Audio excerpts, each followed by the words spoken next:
오늘은 이 순례자들은 왜 돌아오지 않는가를 쓰신 원작 작가인 김초엽 작가님과 지금 무제 출판사 대표님이시자 배우로 활동하시는 박정민 대표님과 함께 이야기 나눠보도록 하겠습니다. 두 분 올라와주세요.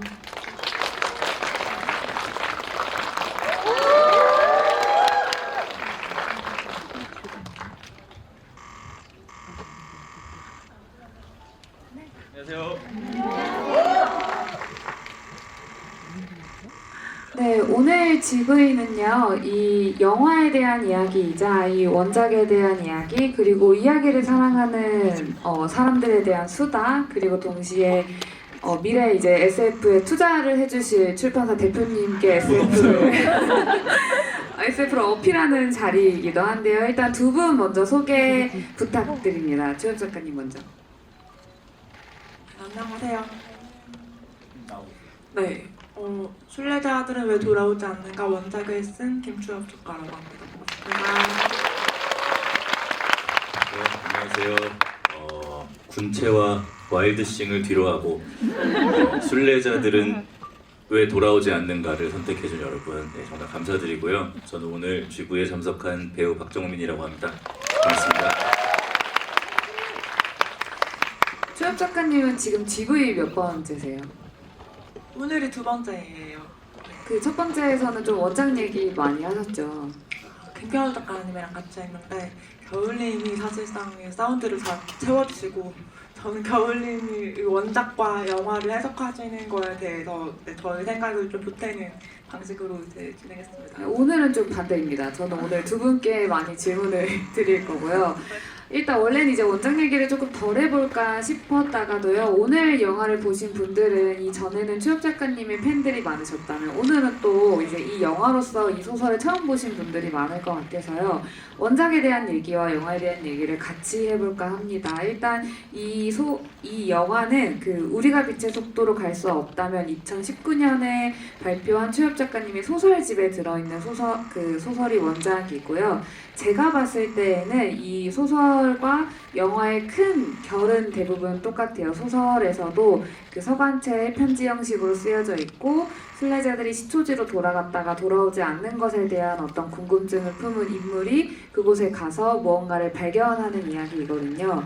일단 저는 이렇게 뭔가 그 큰 영화 자체가 소설의 원작을 되게 존중한다라는 느낌을 많이 받으면서 봤는데 대표님은 이 영화를 보시기 전에 소설을 먼저 보셨었나요? 네네.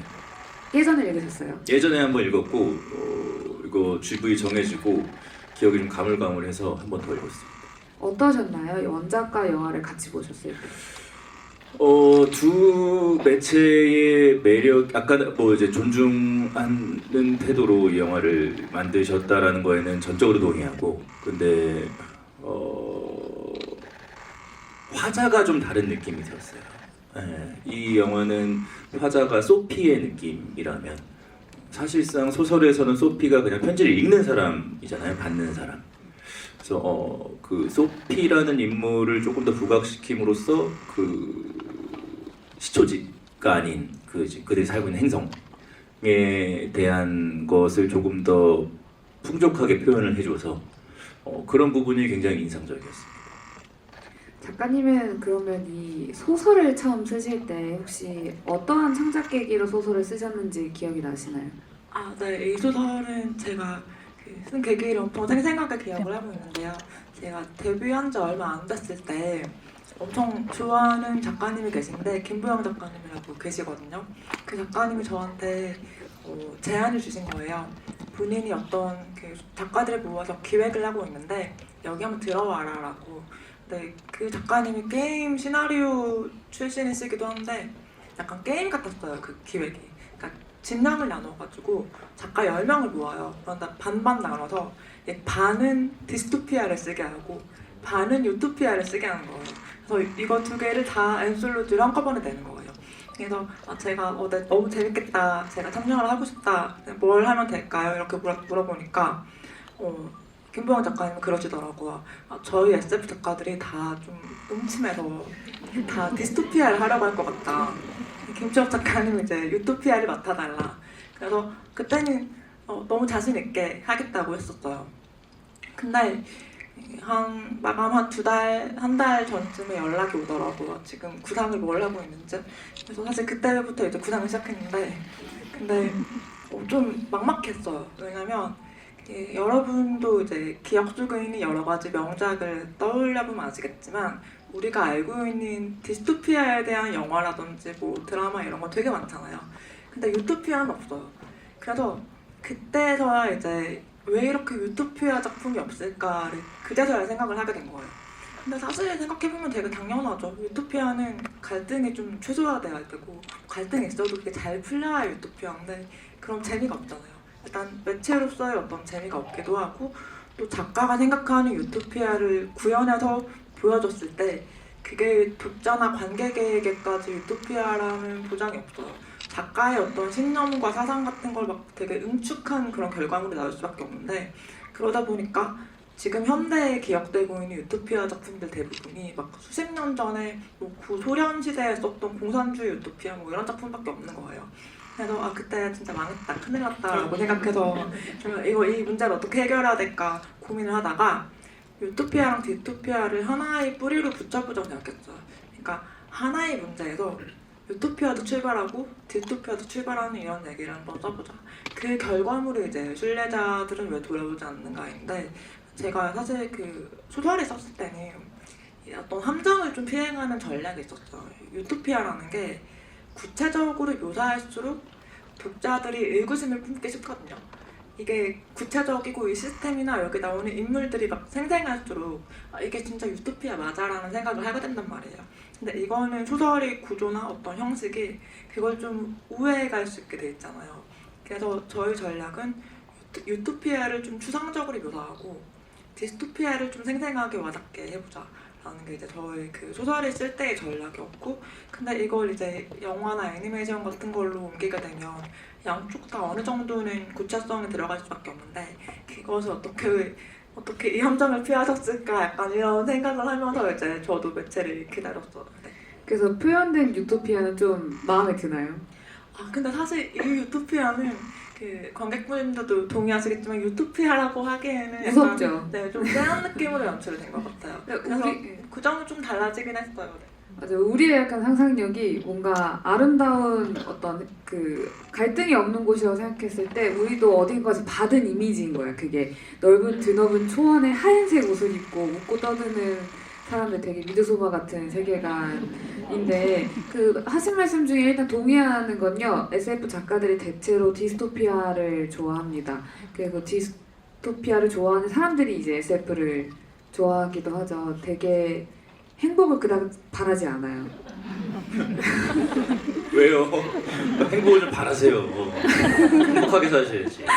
근데 저는 그 생각이 들더라고요. 그래서 이 영화를 볼 때 그럼 스스로 나름의 어떤 유토피아나 디스토피아는 무엇일까를 정의 내리잖아요. 근데 유토피아는 너무 단순하긴 해요. 그냥 완벽한 곳이에요. 근데 디스토피아는 완전히 불완전한 곳이잖아요. 근데 우리가 왜 유토피아를 꿈꾸지만 그곳을 만들 수 없을까라는 생각을 할 때 그러니까 개개인이 너무 다르니까 그 생각이 들더라고요. 그 하얀 백지에 빨간색 점 하나가 딱 찍혔어요. 이거 이제 돌이키고 싶었는데 시간을 돌릴 수는 없고 이걸 완벽히 지우고 싶을 때 그거를 빡빡 지우는 일보다 빨간색을 보이지 않게 하려면 그 도화지에 다른 색 점을 무수히 많이 찍으면 빨간색이 안 보이는 거예요. 그냥 그게 어떤 불안함과 다채로움 속에 있는 그런 어떤 공존이잖아요. 그래서 그 영화에서 보여지는 시초지는 그런 곳이었거든요. 뭐 하나가 그 붉은 어떤 얼굴의 흉터가 유토피아에서는 너무나도 선명하게 보이는 단점이었는데 시초지에서는 그게 그냥 하나의 어떤 다채로운 색깔로 치부되는 걸 보면서 이게 소설에서 읽을 때는 크게 와닿지 않은 어떤 이미지였는데 말씀하신 것과 어떤 걱정과는 또 반대로 애니메이션으로 봤을 때는 그런 게 눈에 확 들어와서 저는 개인적으로 너무 굉장히 좋았습니다. 작가님들하고 이렇게 이야기를 나누니까 저조차도 격식이 올라가는 느낌이 들어요. 항상 그 술 좋아하는 아저씨들하고 여기서 이렇게 이야기 나누다 보면 뻘소리만 하다 가거든요. 그래서 여기서 뭔가를 배운다라는 느낌을 받는 게 처음인 것 같아요. 그때 저랑 얼굴 아 그때 제가 인사하고- 주인공이었잖아요. 아 그쵸. 네, 근데 이렇게 또 제3자의 느낌으로 이렇게 딱 보니까 역시 이 작가님들의 이 품위는 다르구나라는 생각을 하게 됩니다. 근데 오늘 GV가 조금 신기하게 성사하고 됐어요. 왜냐하면 이게 원래 애초에 예정된 GV는 아니었는데요. 갑자기 생긴 건데 왜 갑자기 생겼는지 셋 다 몰라요. 저는 작가님도 오신다 그래서 온다 그랬는데. 전 두 분이 한다고 해서 왔거든요. 그래서 그러니까 보통 이제 그 제작사 놈들이 그렇게 섭외를 해요. 네, 누가 한다는데? 그러면 이제 와가지고 거절할 수 없는 제안을 이제 하면은. 그렇죠. 그래서 저는 이제 GV를 여러 번 하기도 했고 특히나 초엽 작가님 소설이고 SF가 국내에서 애니메이션으로 만들어지는 경우가 많이 없으니까 안 불러주면 섭섭한데라고 생각하던 찰나였거든요. 그래서 일단 랭크 왔는데 그래서 오늘 유달리 너무 많이 긴장을 한 거예요. 두 분이랑 무슨 대화를 해야지? 그래서 박정민 대표님한테 아니 계속 이제- 대기실에서 그 뭐죠? 그거 물렁물렁한 거? 슬라임? 네 여기 그걸 있어요. 계속 만지고 계시더라고요. 불안하다고.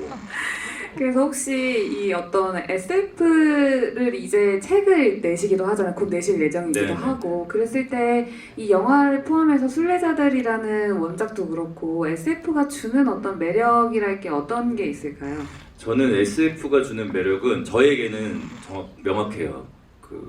이 시대에 우리가 이야기해야 되는 조금 아슬아슬한 지점들을 조금은 이제 우리의 이 현실과 멀리 떨어진 곳의 세계로 표현을 함으로써 그 메시지들을 우리가 좀 더 부드럽게 받아들일 수 있다라는 생각이 들어서 전 그래서 그런 SF 작품들을 좀 좋아하는 것 같아요.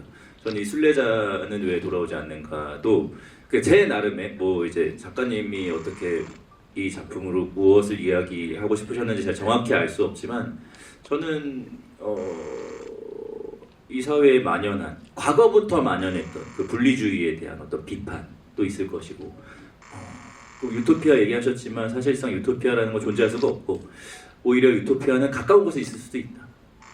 내가 조금 힘들더라도 사랑하는 사람과 있을 때 내가 놓고 싶지 않은 사람이 있을 때 오는 그 행복감이 가장 행복한 세계일 수 있다라는 지점들 그러니까 그런 것들을 특히나 오히려 SF 작품에서 그런 메시지들을 좀 자주 발견하는 것 같아요. 네, 그래서 SF를 보는 걸 좋아합니다. 저는 이번에 이제 순례자들 볼 때 이제 배우님이랑 비슷한 생각을 했었는데 SF가 사랑을 진짜 잘 얘기하거든요. 네. 근데 이게 되게 종족 간의 사랑일 때도 있고 그 우리 최근에 그 프로젝트 헤밀리만 봐도 또 외계인과의 우정인데 이것도 굉장히 큰 규모의 사랑이잖아요. 너무 신기한 거는 사랑을 못 쓰세요.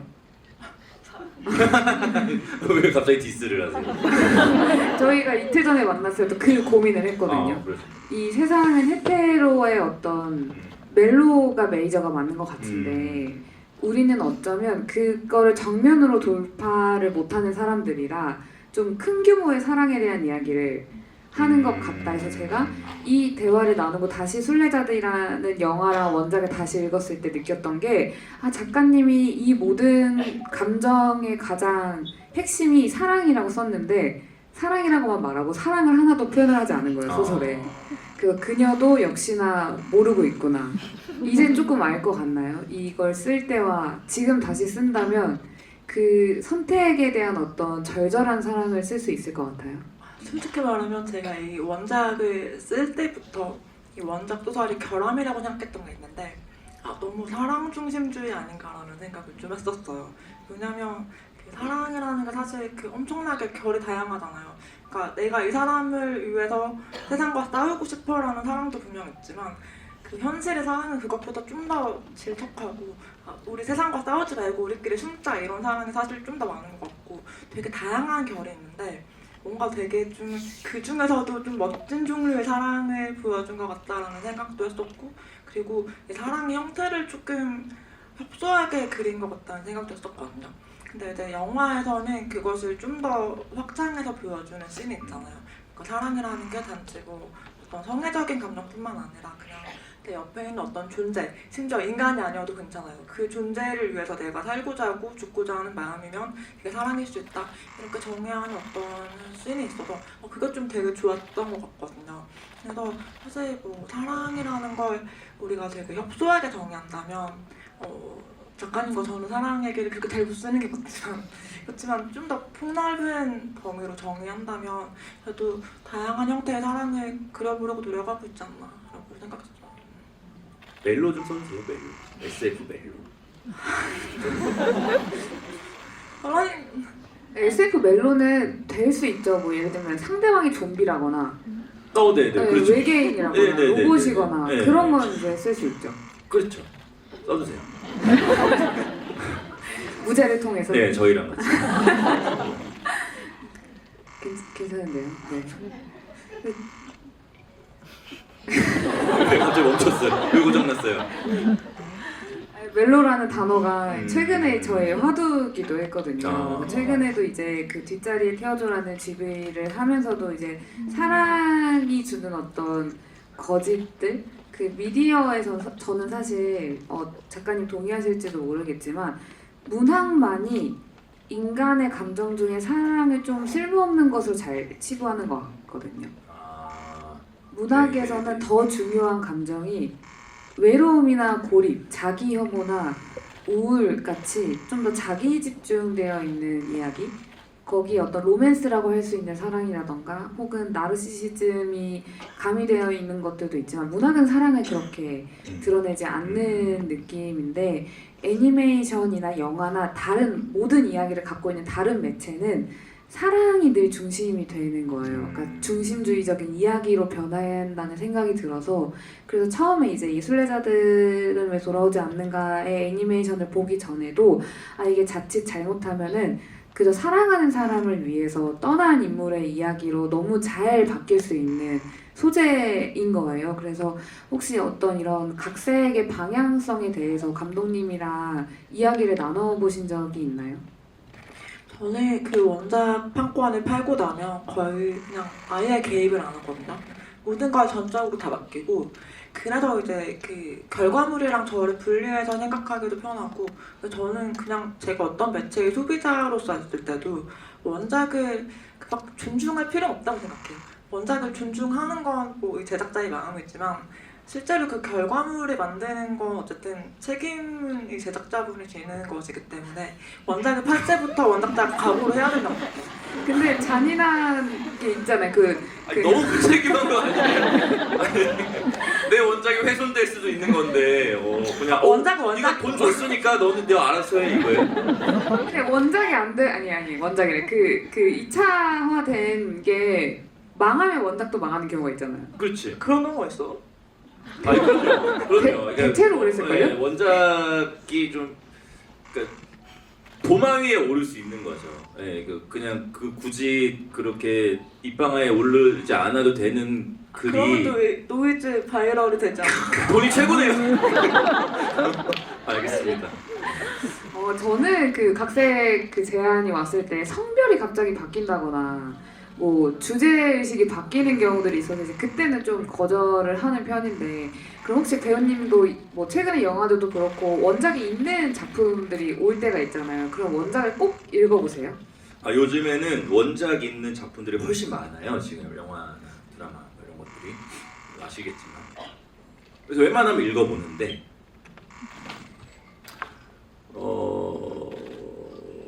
그렇게 막 원작에서 좋은 것만 좀 취하려고 하죠. 좋은 것만 취하고 이제 연출자나 작가 이런 분들이 바꾸신 부분은 이유가 있겠거니 하고 이제 좀 따라가는 게 있고 근데 뭔가 조금 방향이 좀 잘못된 것 같다라고 했을 땐 토론하기도 하고 그리고 가끔씩은 원작을 보지 말아달라고 요청하는 감독님들도 계세요. 그럴 때는 안 보기도 하고.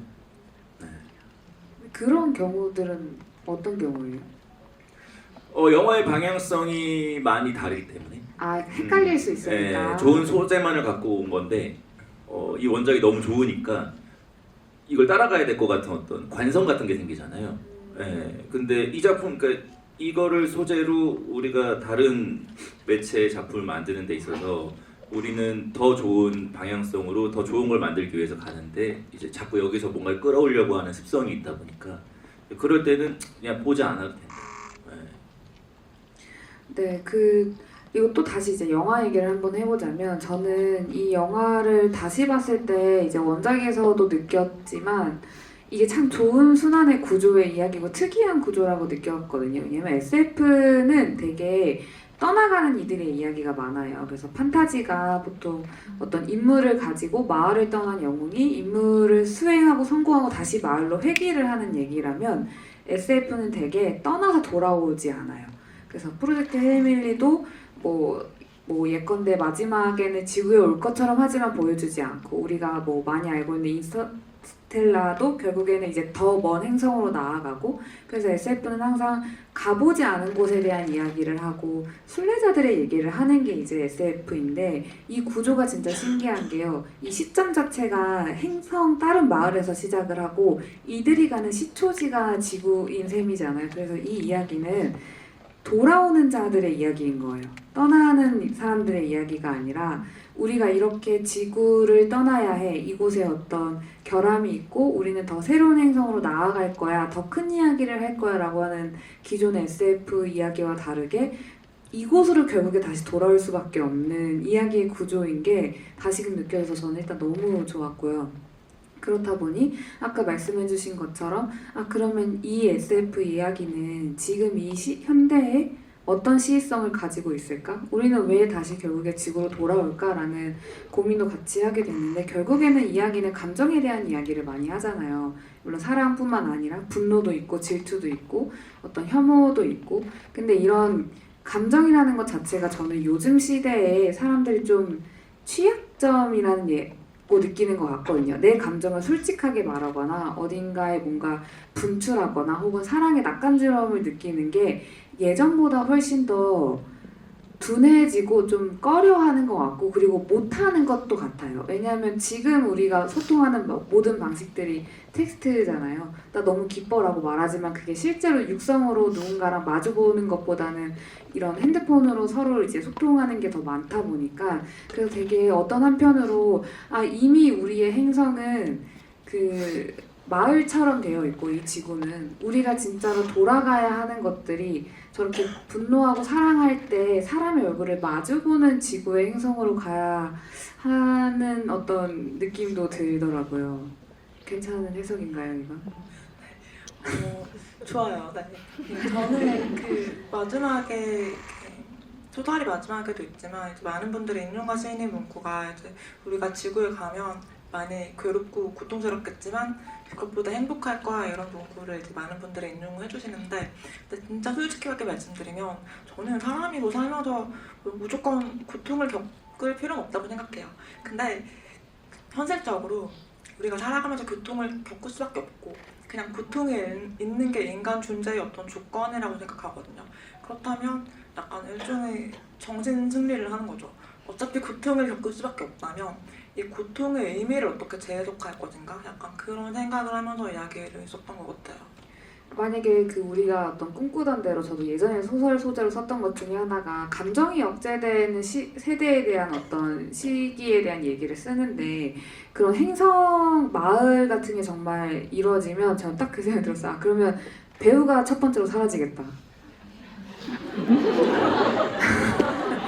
그 배우는 감정을 모방하고 표출하고 전달하는 직업이잖아요. 네. 어떠한 역할을 받았을 때 그 역할의 감정을 드러내는데 만약에 우리가 그 감정을 궁금해해야 하지 않아요. 아무도. 공감해야 하지 않고 그러네요. 그러면은 제일 먼저 사라지는 직업이 될 수 있지 않을까요? 아니죠. 오히려 더 궁금해, 그러니까 뭔가 더 신기해할 수 있을 것 같아. 그 영화를 봐도 그 막 꼭대기에서 울고 있는 사람 보면서 막 저게 우리가 배웠던 슬픔이라는 건가 봐 하면서 막 구경하잖아요. 그런 식으로 구경하지 않을까요? 구경만 해도 돼요? 돈은 좀 내고. 여기도 자본이 역시. 아니 근데 저는 사실 이거 소설 보고도 그렇고 영화 보고도 그렇지만 저는 고통이라는 거에 대한 거에 굉장히 취약하거든요. 고통을 참는 걸 정말 힘들어해요. 그래서 웬만하면 고통이 오지 않는 상황을 세팅해 놓으려고 노력을 많이 하는데 그래서 제가 만약에 저 행성에 있다가 이제 성인이 돼서 순례길에 가야 된다. 그러면 지구에 내리자마자 다 바로 돌아. 너무 더울 것 같아요. 이 너무 순례자는 왜 이렇게 빨리 왔는가? 네. 저 사람 왜 이렇게 빨리 왔지? 웃다 말해주면서 아니 왜 이렇게 빨리 오셨어요? 같이 춤추고 있고. 그 장면이 너무 기괴하긴 해요. 네. 기괴하지 않아요, 여러분? 같이 춤추고 있는 장면. 이 미드소마를 많이 보셨겠지만 그 여파인지는 몰라도 아 이게 우리의 표정이 다른 이유와 감정이 다른 이유는 어쩌면 그런 공포에서부터 벗어나기 위한 노력일지도 모른다는 생각이 드는 거여서 문득 우리가 왜 어떤 영화나 연극을 볼 때 하나의 감정을 느끼는 순간들이 있잖아요. 완벽하진 않겠지만 근데 그때 그 공간이 문득 기괴할 것 같다는 생각이 들었거든요. 모두가 다 같이 웃고 있고 다 한꺼번에 울고 있고 그러네요. 를 봤을 때 심정도 비슷한가요? 저한테 물어보시네요. 네, 무대에서. 아니요. 그렇지 않아요. 무대에서는 좋죠. 그 어떤 배우의 의도에 따라서 관객들이 하나의 감정을 느껴준다라는 게 굉장히 좋은데 생각해보니까 제3자가 밖에서 쳐다보고 있으면 좀 기괴할 것 같기는 해요. 그리고 생각 못 해봤는데 그러네요. 정말 개인적인 궁금한 일인데요. 네. 무대에서 표정이 보이나요? 관객들의 표정이 보이죠. 너무 잘 보여서 집중이 깨질 때도 있어요. 그 내 의도대로 움직여주 그 이제 따라와주지 않을 때 오는 그 당혹감은 여러분 그런 꿈 안 꾸시나요? 그 대사를 하나도 못 외우고 무대에 오르는 꿈 같은 거 꿔본 적 없으세요? 대체로 안 꾸지 않아요? 예를 아니면 공부를 하나도 안 하고 수능 시험을 보는 꿈이라든지 대충 그런 거 뭔지 아시죠? 그 약간 그런 비슷한 류의 감정. 내가 뭘 했는데 뭔가 싸하다 그러면은 이제 그 순간부터 한 5분 동안 내가 뭘 잘못했는가에 대해서 계속 복귀하다가 그 공연을 망할 때도 있죠. 그런 종류의 꿈을 꿔보신 적 있어요, 작가님은? 저는 그 강연 안 가서 다들 수백 명이 저를 기다리는 꿈 뭐 이런 거는 꾼 적이 있는데 그거 그냥 무책임. 게으른 거 같은데요. 전 최근에 그게 현실이 됐잖아요. 안 갔어요? 강연을? 아니 그때 기차 사고로 이제 상행선 하행선이 다 정지가 됐던 저기 사고 날에, 있었던 네네. 날. 그날 제가 딱 천안에 강연을 가야 됐었는데 막혀갖고 처음으로 택시 타고 천안을 가봤어요. 30분을 늦었는데요. 들어서면서 마이크를 들고 이제 인사하면서 이제 강연을 했던 그 끔찍했던 기억이 있어요. 어이구야. 죄송해요. 제가 사회를 좀 항상 대답만 하다가 사회를 보려고 하니까 매끄럽진 않은데 그 영화와 SF 얘기를 좀 더 해보고 싶은 것 중에 하나. 그리고 그 SF가 요즘에 해외에 되게 많이 나가고 한국 SF가 이제 조금씩 뭔가 각광받기 시작하면서 영화도 이제 나오기도 하는데요. 이 뭐랄까 아직까지 그 작가님이 느끼시는 SF 우리의 소설들이 영화나 애니메이션이 됐을 때 느끼는 좋은 감정이랄까 이번에 어떤 기분이셨을지 본인의 영화를 봤을 때. 일단 좀 좋았던 게 원래 이 애니메이션이 제가 처음에 기획을 들었을 때는 극장 개봉을 전혀 목표로 하지 않고 훨씬 짧은 분량이었고 그리고 OTT 이런 걸로 들어갈 거다라고 얘기를 들어서 처음에도 그런 줄 알았어요. 제가 초반에 들었을 때는 거의 20분 분량? 30분 분량이 엄청 짧은 애니메이션을 생각했기 때문에 사실 이렇게 극장에서 보는 그런 경험을 생각도 안 해봤는데 막상 해보니까 좀 재밌더라고요. 아까 선아 작가님이 뭐 기괴하다라고 하시긴 했지만 뭔가 어쨌든 그건 창작자로서의 어떤 욕심이기도 하잖아요. 어떤 순간과 어떤 장면에 이 사람들이 다 내가 의도한 대로 느꼈으면 좋겠다. 근데 사실 좀 실패하죠, 대부분. 사실 극장이든 연극을 하든 그 순간에 모두가 다 똑같은 감정을 느끼지 않을 거예요. 근데 어쨌든 뭔가 그것이 의도된 어떤 공간 안에 있다는 게 좀 재미있었고 극장에서 뭔가 저희 원작으로 한 어떤 매체가 상영되는 걸 보는 그 경험 자체가 되게 좋았던 것 같아요. 나중에 한 번 더 이제 상영관에서 영화 상영할 때 끊고 몰래 들어가서요. 관객들 얼굴을 봐요. 저는 그 청개의 파랑이 뮤지컬로 나왔잖아요. 근데 이제 몇 차례 보다가 중간에 한번 객석들의 얼굴을 관객들의 얼굴을 봤어요. 근데 다들 이제 울고 계셨는데 문득 우리는 독자의 실시간 표정을 잘 못 보잖아요. 책을 읽을 때 어떤 표정을 짓고 어느 장면에서 어떻게 우는지 그냥 항상 그 읽기가 끝난 다음에야 소감으로서만 듣지. 근데 문득 그때 그분들의 얼굴 표정이 아 이게 내 독자들의 얼굴이겠구나. 내가 다시는 볼 수 없는 이라는 감정을 좀 느꼈거든요. 그래서 한번 추천드려요. 대신에 이상한 사람으로 몰릴 수 있어요. 뒤를 보고 있어. 혼자 네. 앞에 보고 있는데. 네. 그런 경험들이 좀 있고 그래서 대표님도 이제 뭔가 책을 출간하시면서 SF에도 관심이 많이 있으시죠? 네. 관심 많습니다.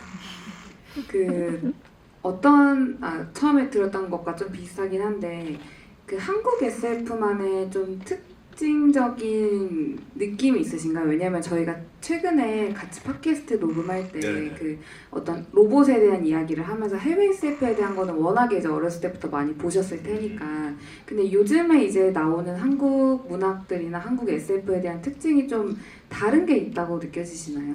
뭐 제가 SF의 조예가 깊은 수준의 독자는 아니어서 뭐 차이가 뭔지 잘 모르겠으나 보통 제가 읽는 한국 SF 소설은 우선은 김주혁 작가님, 전선아 작가님을 비롯해서 정예 작가님, 요즘에 SF로 이제 각광받는 젊은 작가님들의 소설을 많이 읽는데 뭐랄까요, 조금 더 제 느낌에는 인간적이라는 느낌을 많이 받아요. 예, 감정에 대해서 조금 더 깊이 들어간다. 그러니까 해외 문학 작품들은 조금 더 그 세팅 값에 집중을 하는 것 같다라는 느낌이라면 우리나라 SF는 좀 더 오밀조밀한 느낌이 좀 더 드는 것 같아요. 그 인간 간의 관계에 있어서.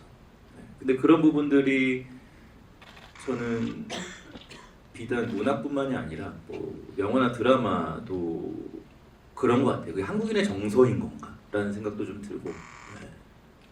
감정에 집중을 하는 게요. 네, 그러니까 인간 서로가 그 풍성한 어떤 사이파이적인 환경 안에서도 인간을 놓지 않는 것 같은 느낌을 저는 좀 받는 것 같아요.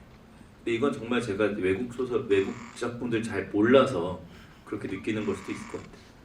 근데 저 역시도 해외 SF를 많이 읽기는 하지만 확실히 한국 SF가 조금 더 트렌디하다는 생각을 해요. 요즘에는 되게 집중하고 있는 주제나 소재들도 좀 말씀하신 것처럼 되게 감정이나 아니면 어떤 특정한 사건들을 좀 다루는 것들 이런 의식들도 굉장히 많은 것 같고 그래서 아마 이 초엽 작가님의 애니메이션도 이 의미나 상징 자체가 너무 좋기 때문에 아마 해외에서도 많이 반응이 오지 않을까 싶은데 이게 해외에서 소개가 먼저 됐었나요? 아, 네. 이게 개봉이 사실 6월에 하긴 했지만 작년 10월에 먼저 부천 애니메이션 영화제에서 먼저 공개가 됐었고 그다음에 다음 주에 뭐 프랑스 안시에서 또 상영을 한다고 하더라고요. 저는 이 소설 좋았던 게 한국 사람이 주인공이 아니어서 좋았어요. 네. 요즘의 말과는 좀 다른 결이네요. 네, 그러니까 이게 한국 사람이 주인공이면 너무 사대주의에 쩔어 있는 건가? 이렇게 뭔가 좀 세계적인 느낌이 있었어요.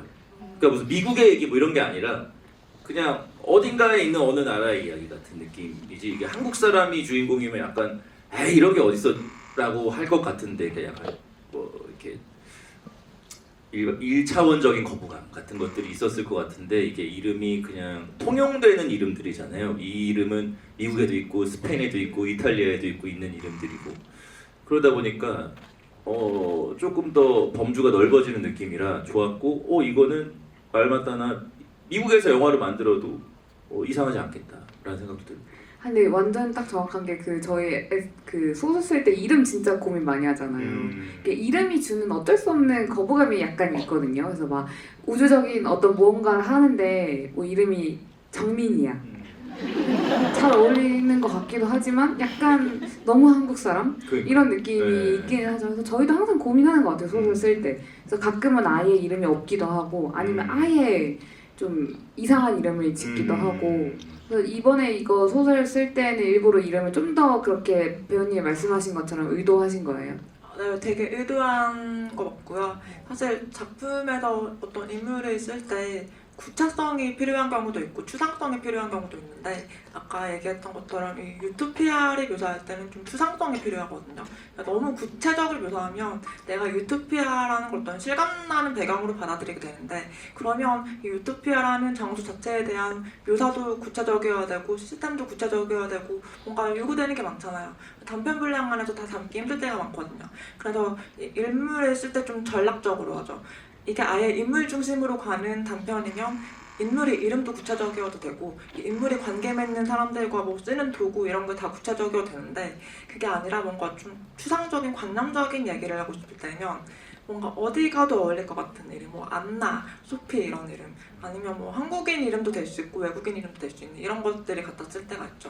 작품의 분위기에 따라서 네, 맞춘다고 생각할 수 있을 것 같아요. 굉장히 그 설계가 확실하시네요. 저희 김소엽 작가님 대학교 어디 나왔는지 아시나요? 포항공대에 나오셨어요. 네. 대단하시죠? 그 약간 과학 전공하셨잖아요. 과학 무슨 전공이죠? 저 화학 전공했고 그 대학원에서 생화학 단백질 같은 거. 그런 어떤 그때 배웠던 것들이 이 SF를 쓰는 데 있어서 도움이 좀 돼요. 그때 배웠던 지식은 다 까먹었는데 아 이거 아까워라. 약간 방법론적인 거, 그러니까 파고들 있는 태도나 그쵸, 네. 그런 것들이 좀 도움 되죠. 그럴 것 같아요. 아직 그 두 분이서 개인적인 계약은 안 하셨죠? 했어요. 아, 했어요? 네. 같이 했잖아요. 아, 그 이렇게 묶는 거 말고. 그건 아직. 네. 그래서 오늘 굉장히 좋은 자리일 것 같습니다. 네. 저는 그래서 온 거예요. 제가 성계약을 안 하고 있어서 뭐라고요? 성계약을 안 하고 있어서 죄송합니다. 아, 너무 딱 거절하시네요. 바로 어제. 저희 그러면 시간이 좀 돼서 아마 여기 앉아 계신 객석의 관객분들도 질문이 있으실 것 같아요. 한 시간 보고 두세 분 정도 질문을 받아볼 수 있을 것 같은데 마이크가 준비가 되어 있을까요? 네, 그럼 혹시 이 영화에 대해 질문 주실 분 계신가요? 작가님이 먼저 질문자 한 번만 정해주십시오. 질문자 뽑아주세요. 정해주세요. 여기 두 번째 줄에.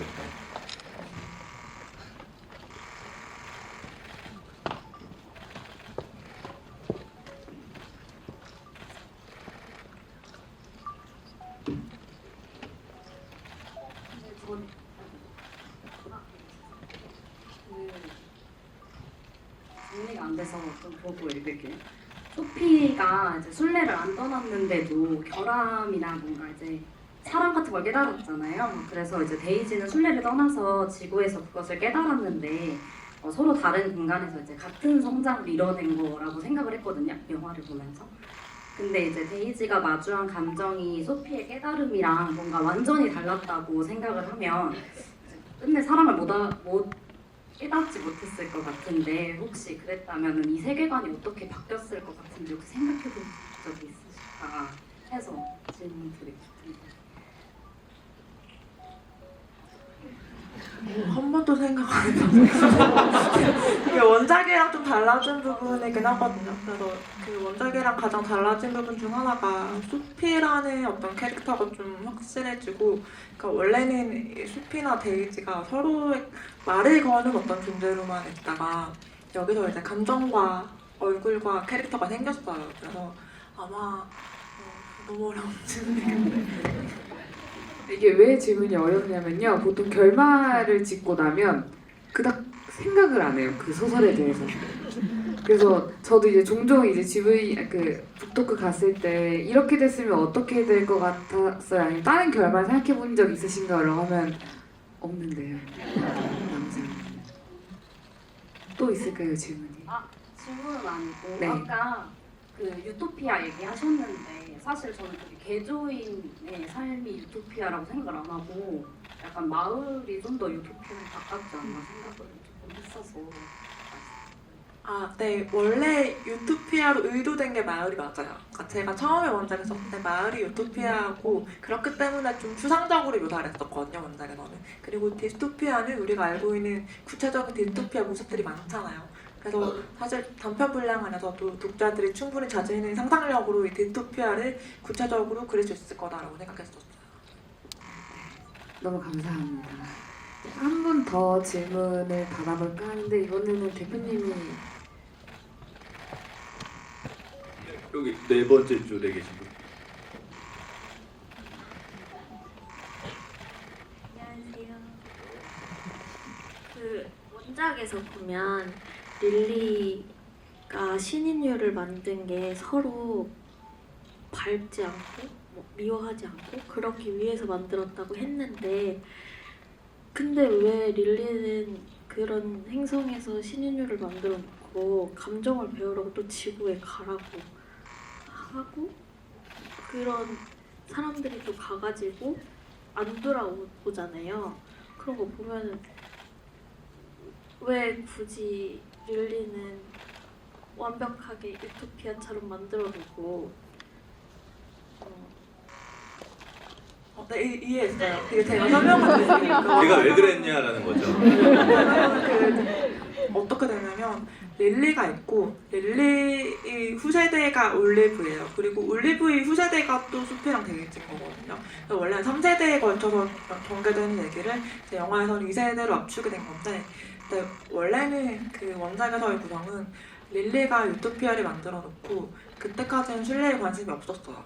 근데 나중에 올리브가 이 유토피아의 진실을 알게 되고 이 유토피아라는 게 사실은 지구의 어떤 디토피아를 외면한 상태에서 우리가 유지되는 거구나라는 걸 깨달은 다음에 지구를 직면하게 만드는 그런 관습이 만든 거예요. 그러니까 이제 그 원작에서는 릴리가 이 유토피아의 어떤 순례 관습을 만든 게 아니라 올리브가 먼저 혼자서 지구에 가서 그 지구가 어떻게 이렇게 되었는지를 본 다음에 거기에 대한 어떤 책임을 지기 위해서 순례를 만든 거죠. 그런 답이 되셨을까요? 네, 그럼 이번에는 제가 한 분 더 질문을 받아보도록 하겠습니다. 저기 뒤에 양파를 번쩍 들고 계신 네. 네, 저는 박정민 배우님 보러 왔고요. 그 순례자들이 돌아오지 않는 이유가 사랑에 빠져서라고 했잖아요. 근데 그 박정민 배우님이 생각하시는 그 진정한 사랑은 뭐라고 생각하시는지 조금 궁금해가지고 너무 철학적인 질문을. 1시간 드리겠습니다.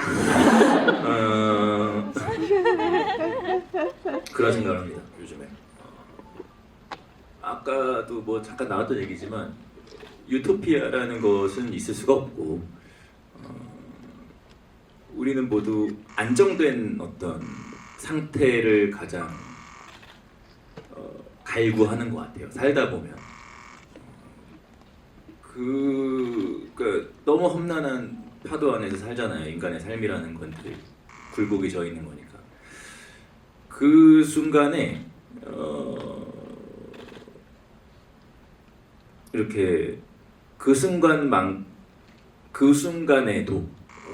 함께 있으면 내가 안정감을 느끼는 어떤 사람이 있거나 어떤 집단이 있다고 생각하거든요. 제가 요즘 그걸 느끼는 게 이제 뭐 저에게는 가족이고 뭐 내 친구들하고 함께 있는 단 몇 시간이라도 그 시간만큼은 꽤 오랫동안 잃고 싶지 않은 시간인 것 같고 그 시간 동안 느끼는 내 감정이 사랑에 가장 가깝지 않을까라는 생각을 요즘 많이 하는 것 같습니다.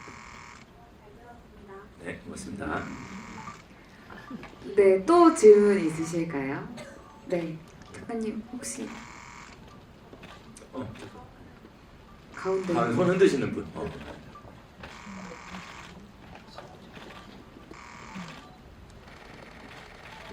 안녕하세요. 저는 원작 팬인데요. 원작에서는 시초지가 지구라는 것도 초반부터 보여줬고 왜 시초지라는 곳에 순례를 가야 하는지 그러니까 비밀을 파헤쳐가는 과정이 있었던 걸로 기억을 하고 릴리와 올리브와의 관계, 그리고 릴리가 어떤 사람인지 알아내가는 과정이 조금 반전 아닌 반전이고 좀 독자들을 헉하게 하는 요소들이었다고 저는 생각을 하는데요. 이 영화에서는 이제 초반부터 설명을 해주고 다소 그 부분은 조금 배제되었다라고 느껴졌는데 그 부분에 대해서 작가님은 좀 아쉽진 않으셨는지 혹은 아쉽진 않고 좀 다른 시점으로 연출을 해서 재밌으셨는지 어떻게 보셨는지 궁금합니다. 그건 매체가 달라서 어쩔 수 없다라고 저는 좀 생각했었거든요. 그래서 제가 소설을 쓸 때는 실제로 어떤 정보가 어느 시점에 공개가 되는지 이걸 되게 중요하게 생각해요. 독자가 이 이야기를 읽어갈 때 전체 미스터리 과정을 조립해야 되는데 초반에는 어디까지 알 수 있고 중반에는 어디까지 풀리고 후반에 모든 진실이 다 짜맞춰지는 이런 방식으로 이제 설계를 하거든요. 근데 그게 소설에서만 가능한 방식이기는 해요. 왜냐면 이렇게 영화나 뭐 애니메이션 같은 매체가 되면 일단 좀 캐릭터가 전면에 나가야 되고 이 소설을 쓸 때도 뭔가 사건이나 아이디어 중심인 소설이랑 캐릭터 중심인 소설이랑 쓰는 방식이 되게 다르거든요. 그래서 아마 이 애니메이션으로 옮기시는 과정에서 그 정보를 푸는 과정을 어떻게 바꿀지에 대해서 되게 고민이 많으셨겠다 싶기도 하고 저는 각본을 처음 받았을 때 야 이렇게 바꾸셨구나 하고 납득이 됐었어요.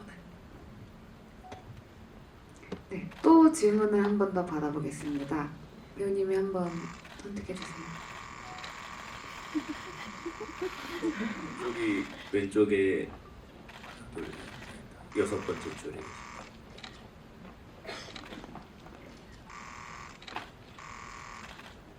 네, 저 원작 관련해서 한번 여쭙고 싶은데요. 그 원작의 마지막에 우리는 그곳에서 괴로울 거야. 하지만 그보다 많이 행복할 거야. 라는 그 구절을 많은 사람들이 공감을 하고 또 저 역시도 주변 친구들한테 원작을 좀 추천을 했을 때 가장 많이 감동을 받았다는 구절이 그 부분이었거든요.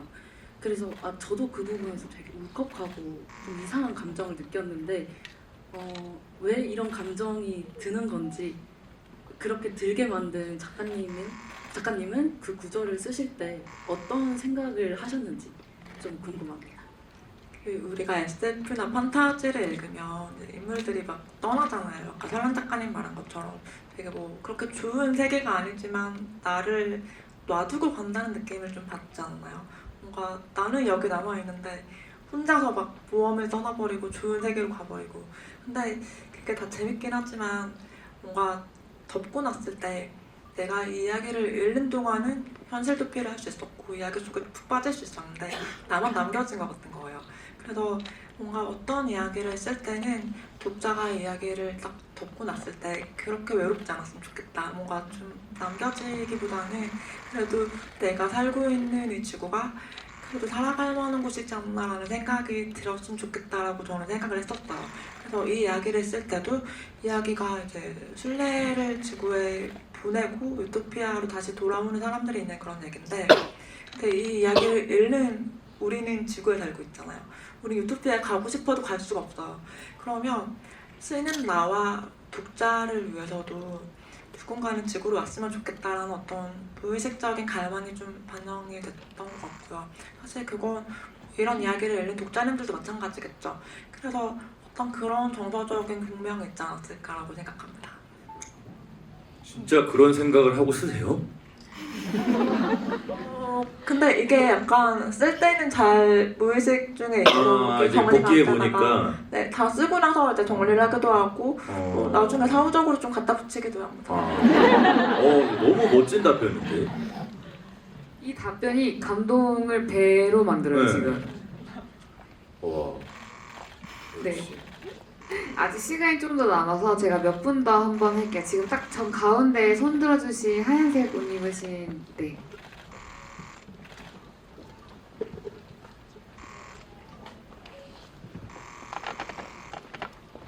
소리가 안 들려요.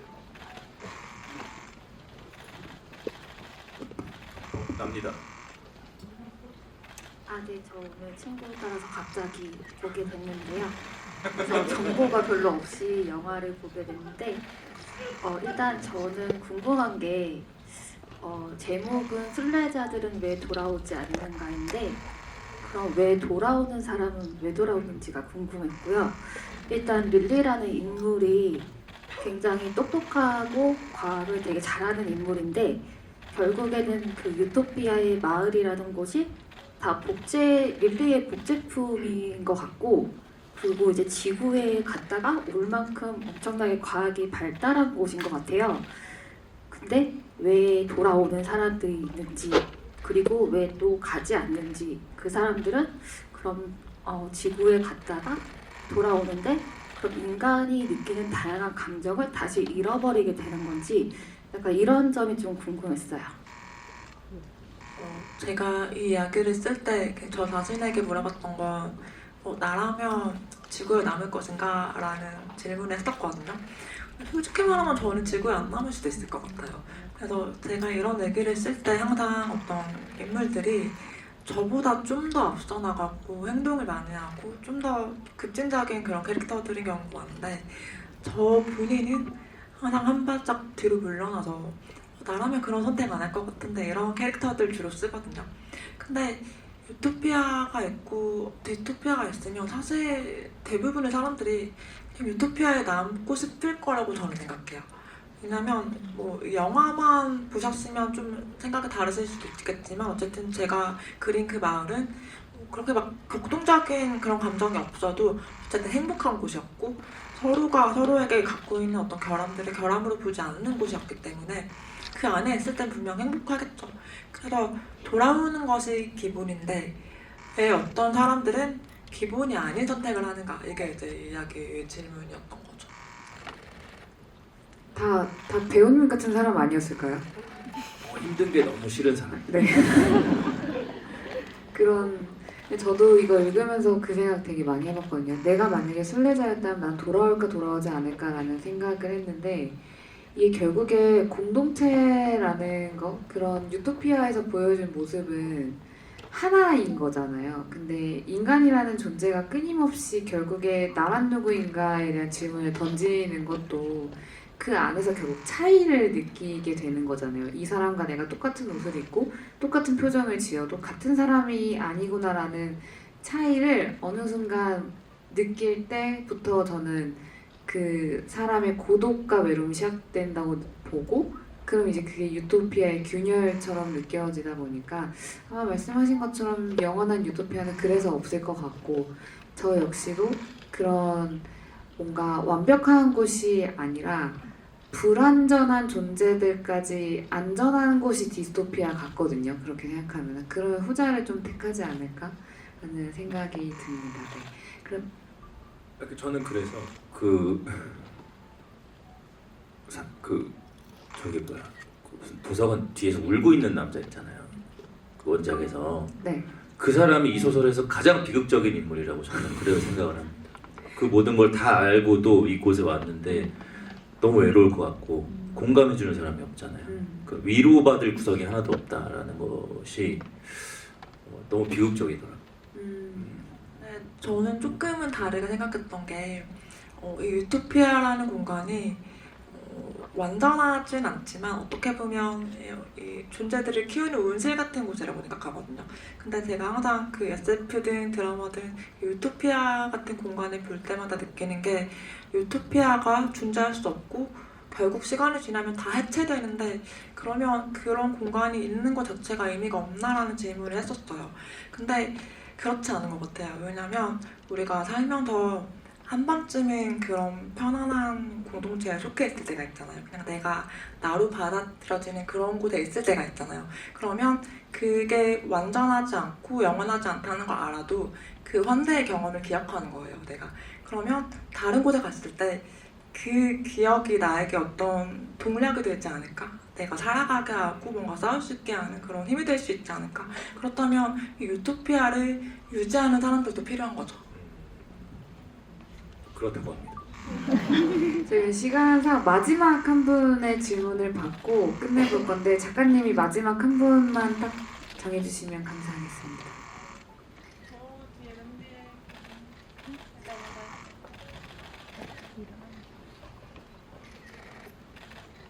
안녕하세요. 저는 원작을 모르고 영화를 봤는데요. 그 정민 배우님도 그러셨고 작가님도 그러셨고 원작에서만 있었던 그런 부분들이 영화에서는 많이 안 보였던 것 같아요. 작가님이랑 배우님이 보시기에는 영화에서 이 부분 참 좋았다 라는 그 장면이 있었으면 공개해 주시면 좀 감사할 것 같고 이 부분은 없어서 좀 많이 아쉬웠다 하는 것도 배우님이랑 작가님 이렇게 의견 주시면은 좀 더 제가 원작을 더 읽고 싶어지지 않을까 싶습니다. 감사합니다. 일단 저는 좋았던 거는 아까 제가 잠깐 얘기했지만 사랑이라는 감정을 좀 폭넓게 해석하잖아요, 영화에서는.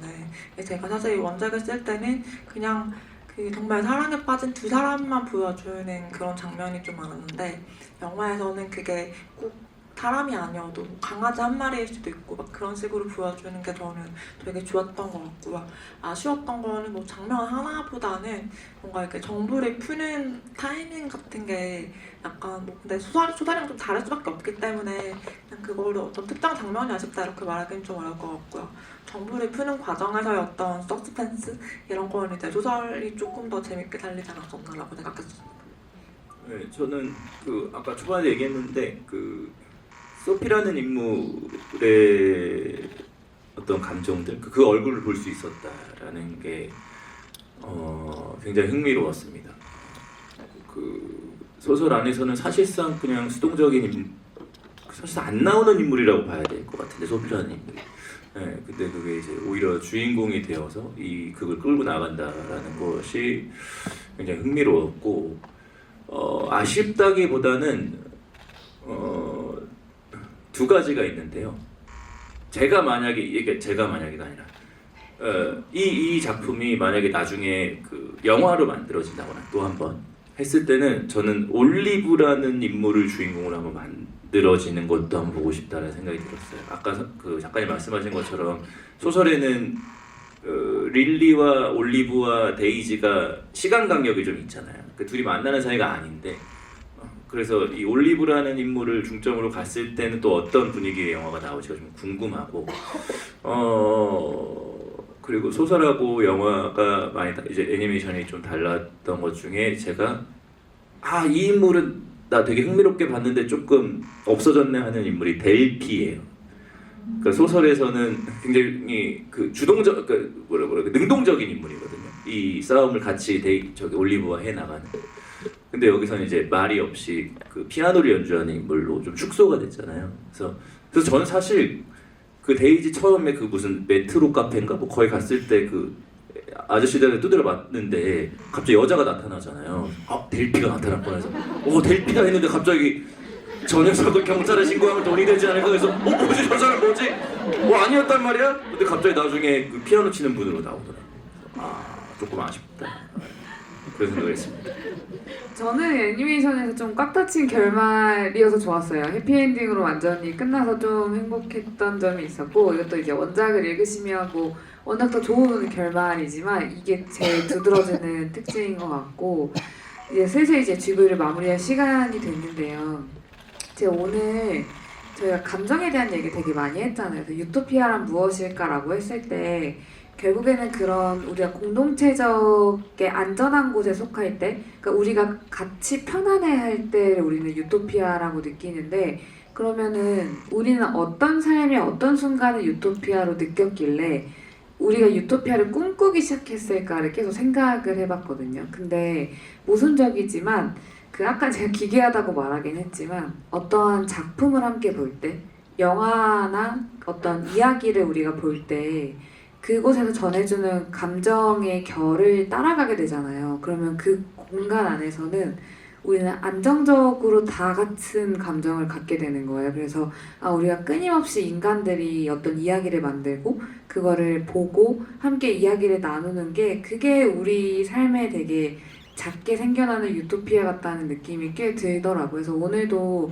되게 저는 굉장히 많은 긴장을 했지만 결국에 이곳에 앉아있는 분들도 다 같이 편안함을 느끼셨다면 이것도 우리의 또 하나의 좀 유토피아가 되지 않을까라는 생각이 들면서 오늘 GV를 함께 해주신 두 분의 마지막 소감을 들어보고자 합니다. 혹시 배우님 먼저 어떠셨는지? 예.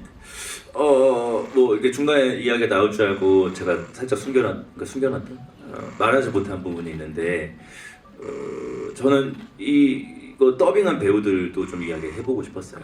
네. 네, 그러니까 사실 이게 내가 연기한 거에 더빙을 하는 게 아니라 남이 그려놓은 거에 더빙하는 게 굉장히 힘든 일이거든요. 그 커트 길이수도 맞춰야 되고 막 여러모로 힘든데 사실 그 나이가 좀 어린 배우들이 이렇게 더빙을 한 걸로 알고 있거든요. 그래서 이게 많이 어려웠을 텐데 참 고생이 많았고 또 책임감 있게 여러 가지 활동들을 하는 걸 조금 알려드리고 싶었고, 그래서 여러분들 뭐 이렇게 주변에다 이런 이제 좋은 배우들이 이 영화에 참여했다라는 소식과 함께 이 재미있는 애니메이션을 많은 분들께 좀 소개를 좀 해주셨으면 좋겠습니다. 그리고 평일날 늦은 저녁에 이렇게 극장을 꽉 채워주셔서 너무너무 감사드리고요. 다음에 또 찾아뵙겠습니다. 감사합니다. 네, 저도 정문 배우님 말씀하신 것처럼 이제 작품이 만들어지는 과정 거의 후반부에 이제 소식을 듣고 진짜 많은 분들이 어떤 작은 애니메이션을 위해서 되게 마음을 많이 보태주셨구나라는 생각이 들어서 엄청 감사하더라고요. 근데 또 오늘의 집에도 아까도 얘기했지만 어떻게 생긴 건지 아무도 알지 못하는 방식으로 갑자기 뿅 하고 등장했는데 저는 나중에 들어보니까 집을 취득해인 분들이 두 분이나 갑자기 함께 하신다고 해서 저는 그냥 가만히 가 있으면 되겠다라고 생각을 했었어요.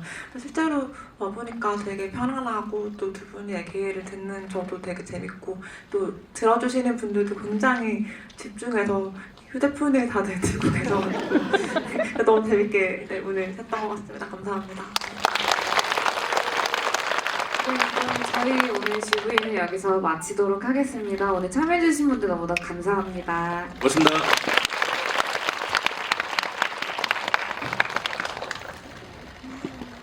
늦은 시간까지 함께 해주셔서 감사드리고요. 퇴장을